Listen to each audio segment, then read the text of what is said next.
Okay, so I've listened to some progressive commentary and stuff, and look, when it comes to this whole debt ceiling thing, there's I don't know what it is with Democrats and progressives that are on the let's be left, not on the right or center right.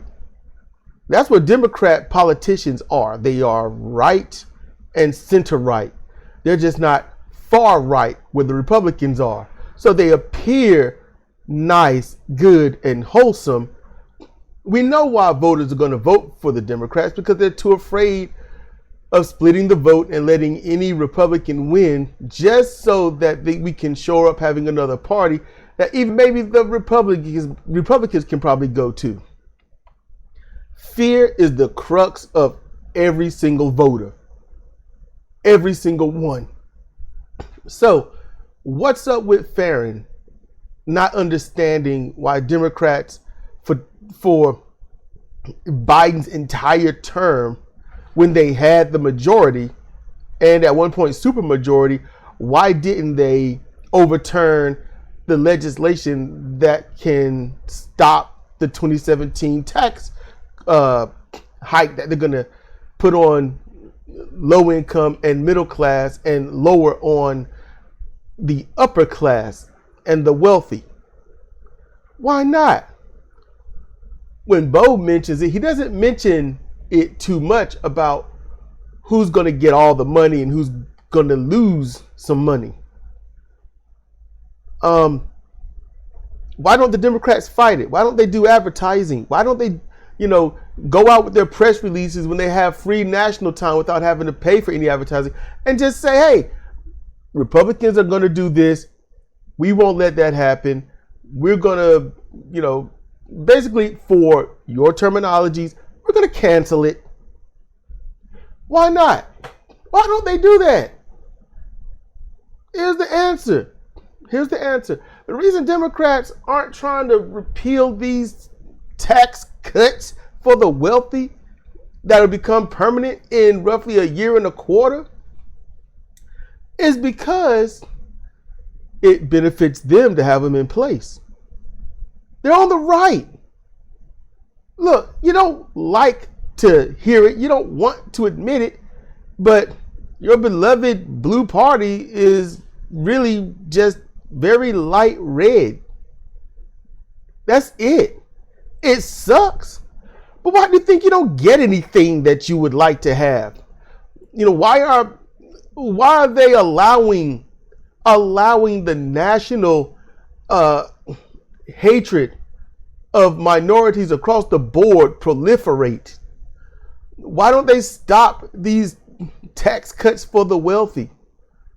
Why don't they force gun legislation to, put in these red flag laws and, have, mental stability checks? Why don't they not defund the police, but only fund police training that's worth a damn? De-escalation. Pull your firearm only when you are in danger, not just because you're mad and chasing, or you fear someone because they're the wrong skin tone. Why are they not forcing it? Because they don't care. It sucks to hear this. It does. But they're old ass white people. And old ass white people carry with them the virus of hating the same things the young white people did back in the 30s, 40s, 50s, and 60s. And they subliminally or blatantly teach their children to dislike or be apathetic to the same things.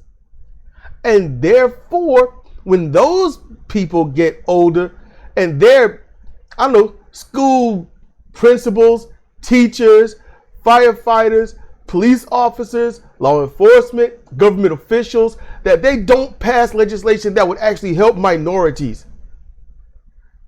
They don't probably even think they're doing it like that. They probably have no idea of the unconscious bias that they have, but they're doing it. Proof is in the pudding. When some minority or group of minorities, LGBTQ plus, Hispanic, African American, Native American, it don't matter, Islander, Asian American, in general, just to blanket things. When they get hurt, killed, bullied, shot, harassed, or anything of the like, these politicians don't say a damn thing other than, we're sorry that this happened, have our thoughts and prayers, things like this should stop, they should cease. Then they go back and be like, what else they want us to say, and then they sit down and go over stuff that they either don't care about, don't know about, and just like, okay, it is what it is, and move on. It don't affect them. It doesn't have anything to do with them. They have nothing to do with it. They old ass white people. That's just it. And it sucks that I have to say it, but you can't deny obvious. It's in your face. It won't go away. And when the minorities, and this is the scariest thing that a lot of these white people fear, when the minorities start seeing that and understanding the catalyst of why nothing is getting done, and they band together as the majority and then vote accordingly, run their own politicians and say, you know what to do, be for all of us or don't be at all, and run progressive candidates. Allow other parties to spring up and just say, we ain't worried about splitting the vote, we're worried about getting the right people in, not just we're afraid of this one party getting in. Sometimes you got to rip the Band-Aid off and cause that hellacious pain so you can treat the wound and cover it with something better. Thank you for listening.